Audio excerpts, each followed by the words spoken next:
So today, what I was going to walk you through is how do you actually grade a paper-based assignment? So let me share my Gradescope page that is of a made-up class.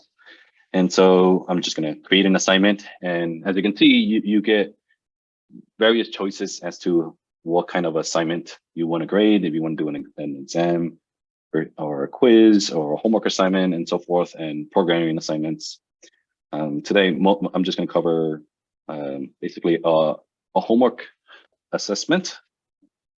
And basically the difference between an exam, I think they're roughly the same. The only difference with the homework slash problem set is that you can have the students upload the result of that, or of their assignment, and then whatever they upload could be either like free form, like you see here on the right, or it could be a template.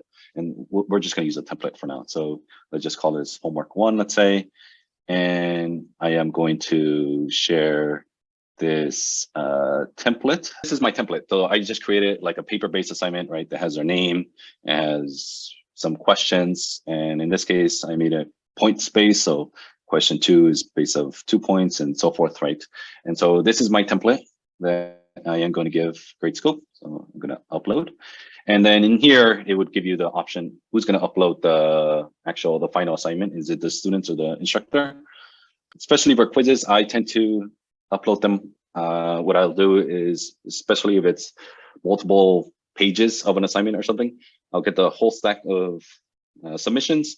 I'll cut off the corners to take off the staple, feed it through our big scanner, and then I get all the scans in. And so I'll just create assignment. And the first thing that it's going to ask you is to lay out where the questions are. And you'll see why in a second. The first thing it's going to be like, oh, where's the name going to be at? Here. And then if you take their ID, you can also put that down. And then next, you would outline where the questions are. So for example, question 2 is down here. So I would outline that. Question 3 is down here. And you'll see why you need to do this. And then you can adjust it. Question 4 and so forth all the way to the end. And all over here on the right, you can assign how many points each of those questions is. And that is just so that once you actually start taking away points or adding points to whatever they did wrong, and Gradescope knows what to do with that. So I did that over here on the right. I hit save outline. And the next thing that it's going to ask is to upload the actual scan of whatever the students submitted. So I'm just going to select scans. And here are some scans of those quiz. So these are a bunch of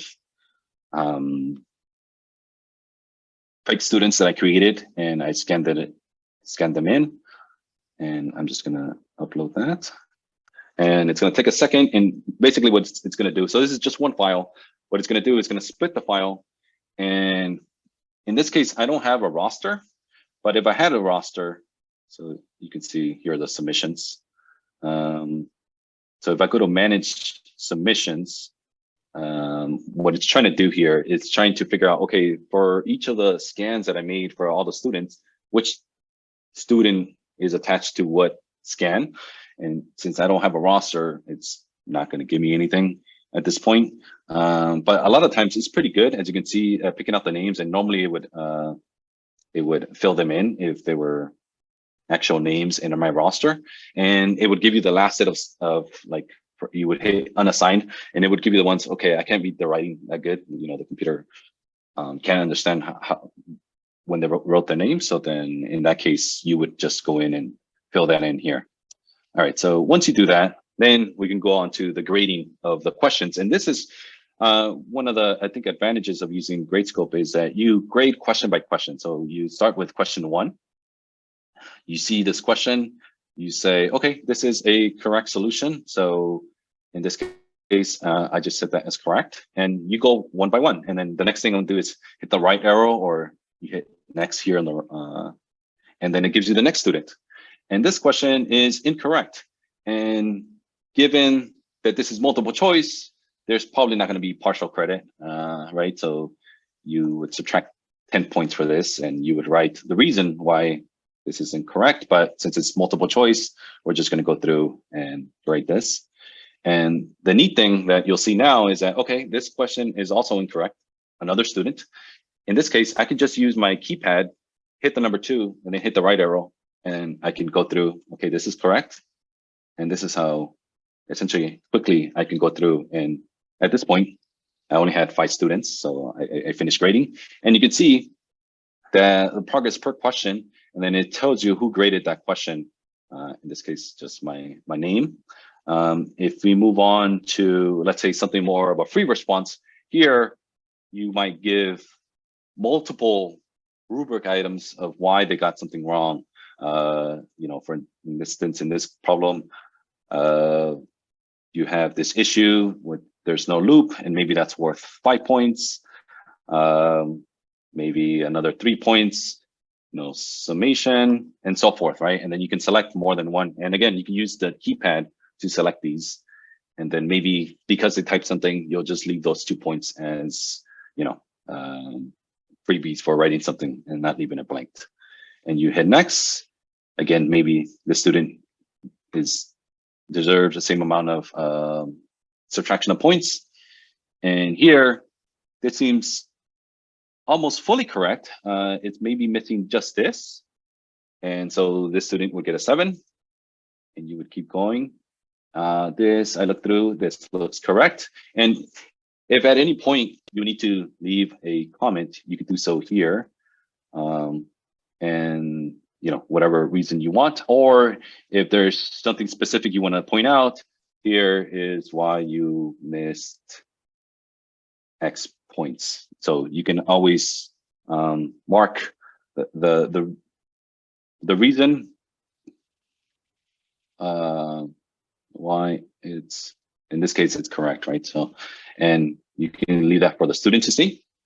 And then, yeah, so here we're continuing on grading. Maybe here in this case, they should just subtract 1 because they missed, in this case, some number here was incorrect, range incorrect.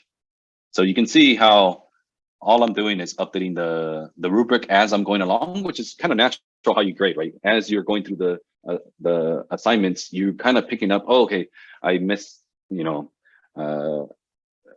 these students are missing this portion of this question incorrectly. And here goes to one of my first things that's so great about Gradescope is, let's say I go back, you know, I finished grading, I go back through the assignments, and I'm like, you know, I'm taking quite a bit of points for this no for loop issue. Maybe I want to set that to a 4. Okay, so I set that to a 4. So now everybody that I subtracted the number 2 portion for gets updated to the -4 now. So I don't have to go through all the assignments to figure out, oh, okay, now I got to give this person this many points after grading everybody.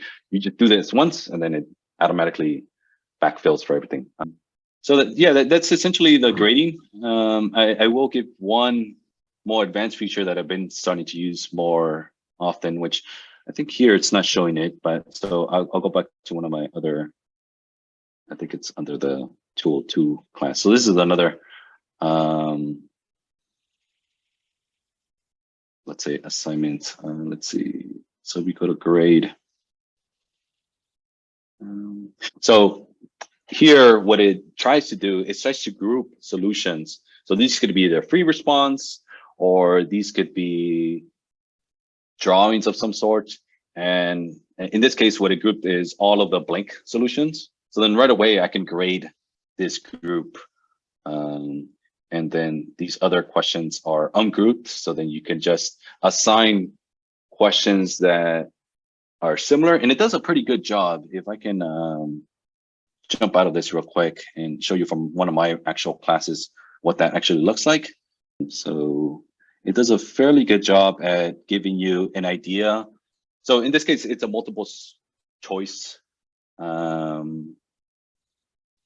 question, and it would automatically just group, you know, everybody that answered A would get grouped here, everybody that answered D would get grouped here, and then all you had to do is assign points to those. So this, for a multiple choice, that makes sense. But for free response, it would also do that pretty well, especially if it's just like a 1-word text.